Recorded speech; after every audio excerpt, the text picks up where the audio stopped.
안녕하세요. 직장인 강백호라고 합니다. 사람들은 저를 보고 털털하다, 쿨하다고 해요. 그런데 사실 저는 소심하고 걱정도 많은 편이에요. 특히 누가 저를 무시하는 것 같으면 폭발해버려요. 화가 나서 상대를 짓밟고 싶을 마음이 생길 정도죠. 친구들은 제가 자격지심이 있어서 그렇대요.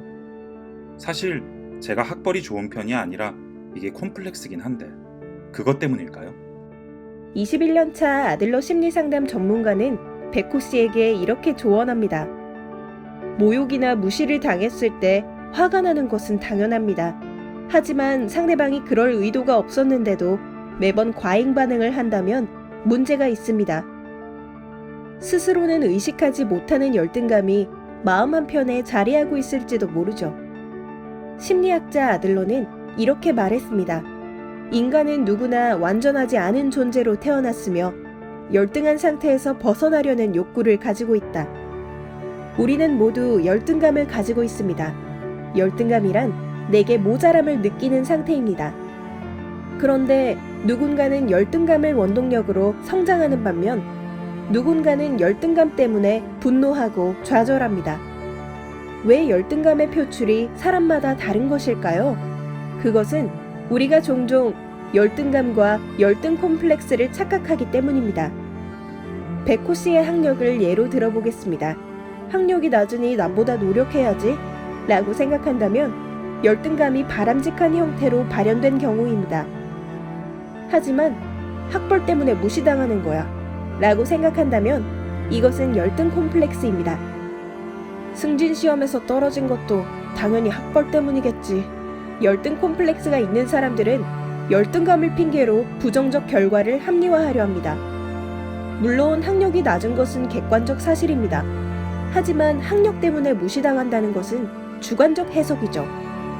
더 심각한 문제는 열등 콤플렉스가 또 다른 심리 상태로 발현되어 우월 콤플렉스에 빠지는 것입니다.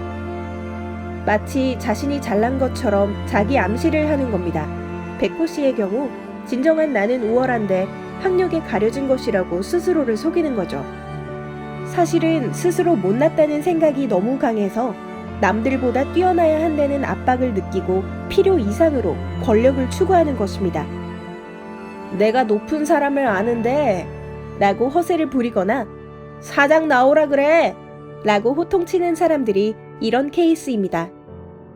우월 콤플렉스에 빠지면 평범한 자신을 받아들이지 못합니다.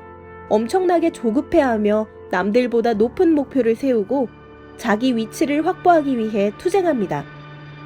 우월 콤플렉스가 위험한 이유는 여기에 있습니다.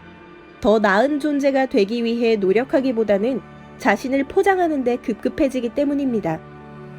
열등 콤플렉스는 객관적 사실이 아니라 타인과의 비교를 통해 만들어낸 주관적 해석에 불과합니다.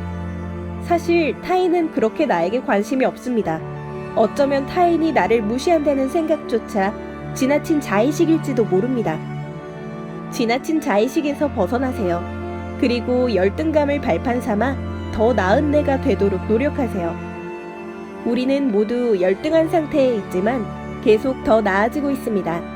그것만으로도 우리의 가치는 충분합니다. 21년 차 아들러 심리상담 전문가 박예진 작가의 실제 상담 사례를 토대로 한 인생 멘토링, 나를 인정하지 않는 나에게를 소개합니다. 세계 정통 아들러 학파의 한국 대표인 저자는 아들러 심리학의 중요 개념 중 하나인 자기 수용을 통해 내면을 치유하고 있는 그대로의 나를 받아들이는 법을 알려줍니다. 타인과의 비교가 일상화된 시대에서 남을 신경 쓰느라 정작 스스로에겐 소홀한 당신에게 그녀는 말합니다. 당신은 지금 그대로 충분합니다. 남을 신경 쓰느라 자신에게 소홀한 당신을 위한 심리학, 나를 인정하지 않는 나에게.